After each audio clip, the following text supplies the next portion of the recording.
ईमानदारी के साथ काम करेंगे तो उनको प्रोत्साहित भी करना है, और जहाँ वैसा लगेगा जिसके अपने कुछ स्वार्थ हैं तो इसकी गुंजाइश तो नहीं होगी। नहीं किसी से आसक्ति, नहीं किसी से द्वेष। जो कानून का सम्मान करेगा उसका हम भी सम्मान करेंगे, जो नहीं करेगा तो कानून अपना काम करेगा।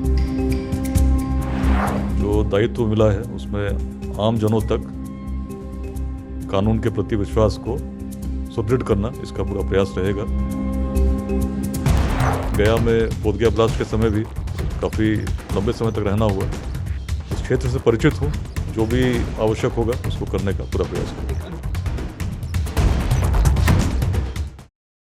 नमस्कार, आप देखना शुरू कर चुके हैं लाइव सिटीज को। मेरा नाम शेख है। बिहार के सीनियर आईपीएस अधिकारी और 2003 बैच के आईपीएस अधिकारी विकास वैभव को एक बार फिर बड़ी जिम्मेदारी मिली है। आपको बता दें कि गया रेंज के आईजी विकास वैभव बनाए गए हैं। ऐसे में हमारे साथ वो मौजूद है। सबसे पहले तो बहुत बहुत बधाई आपको सर, आपको बड़ी जिम्मेदारी मिली है। एक बार फिर आप फील्ड में रहेंगे और अपराधियों से तो आप पहले भी निपटे हैं और एक बार फिर आप निपटेंगे। जी बिल्कुल, जो दायित्व मिला है उसमें आम जनों तक कानून के प्रति विश्वास को सुदृढ़ करना इसका पूरा प्रयास रहेगा, और पूरी निष्पक्षता के साथ क्षेत्र में पुलिसिंग हो इसके लिए मैं प्रयास करूंगा। आपका एक पोस्ट हमने कल देखा जिसमें आपने 5 पॉइंट्स बताए थे। उसमें आपने कहा था कि आप जब फील्ड रिपोर्टिंग काम में रहे थे, फील्ड में जब आपने काम किया था तो 5 महत्वपूर्ण चीज़ों पर आपने काम किया था कि जो लोग थानों में एफआईआर दर्ज नहीं करते हैं या कम अपराध का आंकड़ा देते हैं या घूस लेते हैं, इन तमाम चीज़ों के बारे में आपने बताया था।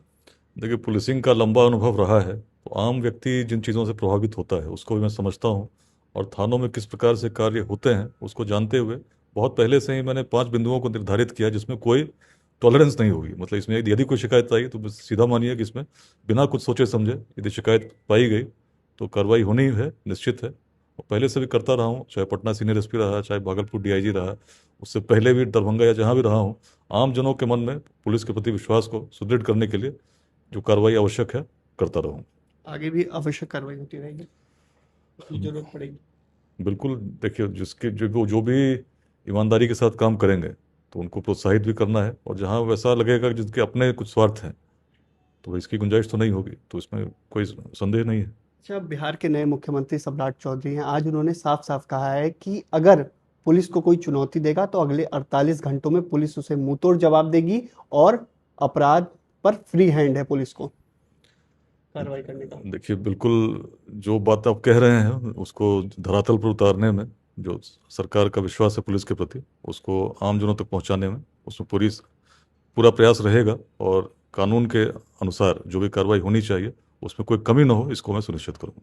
अच्छा, आपको जिस क्षेत्र की जिम्मेदारी मिली है गया, वहाँ कई बार पहले नक्सली पकड़े जाते हैं। नक्सली इलाका पहले बोला जाता था, अब तो नक्सल खत्म हो गया है बिहार से, लेकिन अब भी कई ऐसे नक्सली होंगे जो गिरफ्त से बाहर होंगे, उसको लेकर।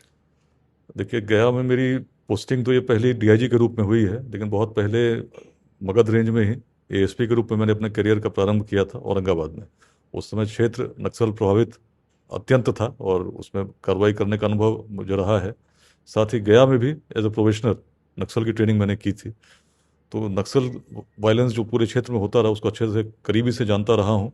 बाद में गया में बोधगया ब्लास्ट के समय भी काफ़ी लंबे समय तक रहना हुआ, तो उस क्षेत्र से परिचित हूँ, जो भी आवश्यक होगा उसको करने का पूरा प्रयास करूँ। एक अंतिम सवाल, कई अपराधी हैं पुलिस पर गोली चला देते हैं, तो पुलिस क्या करती है?